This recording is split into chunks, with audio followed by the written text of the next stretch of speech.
আপনার কি মিটারে ইলেকট্রিক বিল বেশি আসছে? এরপর থেকে ইলেকট্রিক বিল কমে যাবে একটা পন্থা অবলম্বন করলে।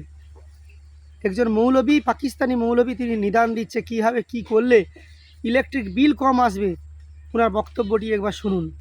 बिजली का बिल बहुत ज्यादा आता है, कोई ऐसा वजीफा बताएं इसका बात कि सुनते बिजली हैं का भाई। बिल कम है। समीरा आजम कराची से। अगर आप चाहते हैं कि आपके घर का बिजली का बिल कम से कम आए तो एक अच्छा। वजीफा है, आपने शहादत की अंगुली से मीटर पे जाके लिख लेना है जम जम।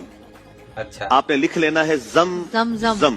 ये मीटर पे लिख लें, महीने में 2 दफा करें, हर 15 दिन बाद। आज कर लें अच्छा। और 15 दिन बाद फिर करें। इंशाल्लाह ये भी मैं गारंटी से कहता हूं आपकी बिजली का बिल कम आएगा। ओ भाई ये क्या है भाई? देख শুনলেন তো? মিটারে শুধু লিখতে হবে জম জম, তাহলেই আপনার ইলেকট্রিক বিল কমে যাবে, একবারে গ্যারান্টির সহিত।